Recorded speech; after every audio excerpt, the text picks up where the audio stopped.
Hello everyone, and welcome back to our Damn analysis series. Today we're going to be analysing the third track, YAH. The song starts off with DJ Kid Capri shouting "New Kung Fu Kenny." This is another running theme which stays present throughout the album, with Capri popping up on tracks to announce and hype up Kendrick. The title of the track refers to Yahweh, which is frequently believed to be the closest prediction to God's true name, which is delivered in Hebrew. The first verse starts with Kendrick stating that he's got so many theories and suspicions, in a very quiet and melancholic tone. It's unclear exactly what suspicions he's got. However, looking through Kendrick's entire discography, it becomes clearer that Kendrick is most likely referring once again to aspects like the shady behind the scenes of the overall media industry, as well as things like police brutality and unfair treatment of black people. He follows this line up saying that he's diagnosed with real conditions, referring back to the depressive episodes and suicidal thoughts that have become present not only in his life, but his work. The fact that he uses the N-word here may also allude to some of these feelings stemming from PTSD, with several things he recounts witnessing in Compton, like gang violence and drug use, having a profound psychological effect on him. It's something that he's brought up time and time again, stating that just because he's managed to attain fame and wealth doesn't take anything away from how he grew up and how he had to act in a gang-infested environment. Kendrick claims that he's gonna start following his intuition, keeping his family close and focusing on things that truly mean the most to him. He then juxtaposes this lifestyle with the kind of life he could be living, getting money and fucking numerous women. Despite still being in a fairly confused and jaded mindset, Kendrick acknowledges the most important things in his life and is taking the steps to not mess any of these up.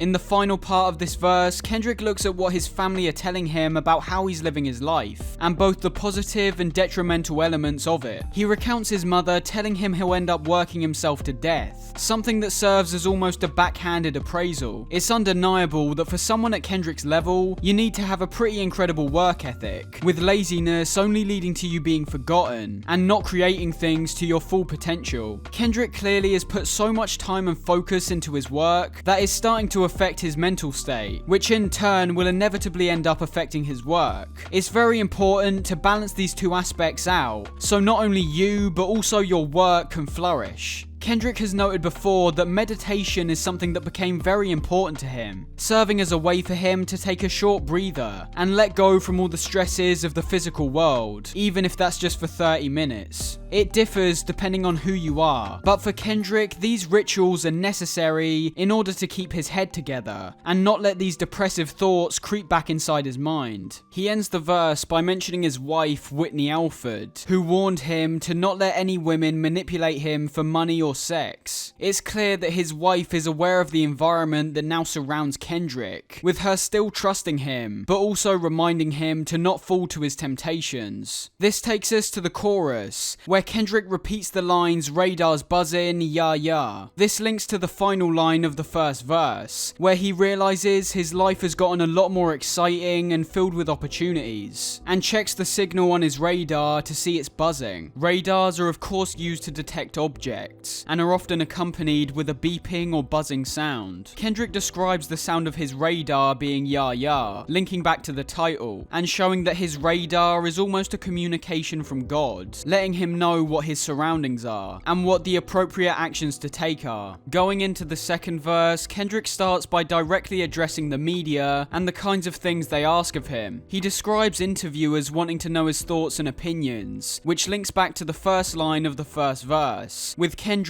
being hesitant towards the idea, with how unclear he himself is to his own mindset. This could also link to how he oftentimes dodges questions trying to give a clear answer to his artistry, wanting people to come to their own conclusions on what his music and messages mean. We then see Fox News and Geraldo Rivera brought up once again, showing us that this event was clearly very affecting and impactful. He describes his niece being his latest source of inspiration, witnessing her look at the TV screen and acknowledging that he's on it. However, Kendrick doesn't want his niece to grow up knowing him as a twisted version of himself because of how people like Geraldo Rivera villainized and dehumanized him and his music. As a result, Kendrick this time decides not to be aggressive or confrontational, but simply states that someone should let Geraldo know that he's a lot more insightful and ambitious than the violent and villainous person he painted Kendrick out to be. After this, he bluntly states that he's not a politician and isn't about a religion, almost dumbing down his lyrics to the point where these media outlets who like to twist his intricate wordplay to their own needs have nothing else to go on. Despite Kendrick touching on some heavily debated political issues and frequently bringing up his love for religion, he only ever does it from his own perspective.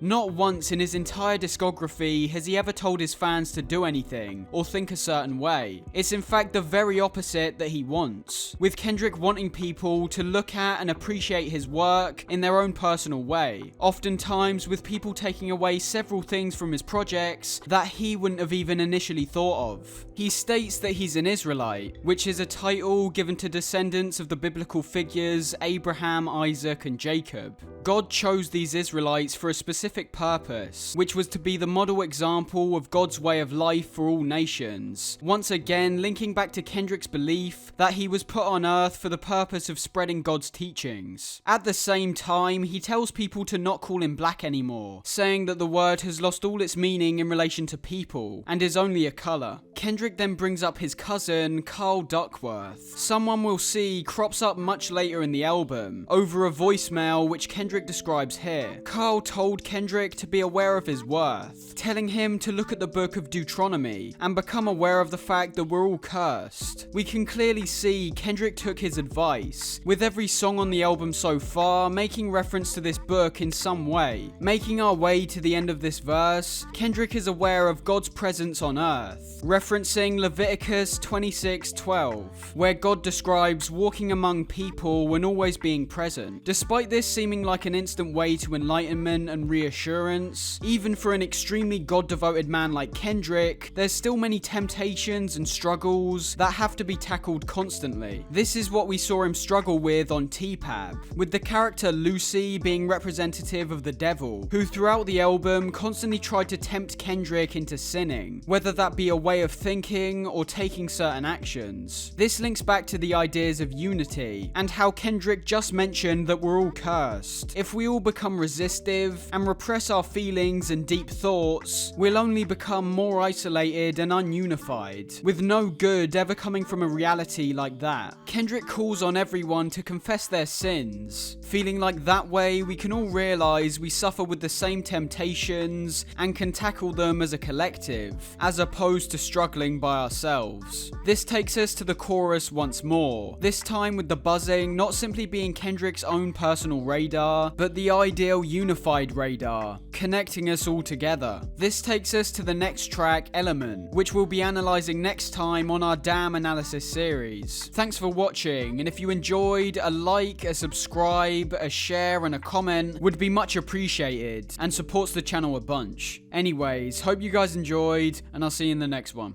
Peace.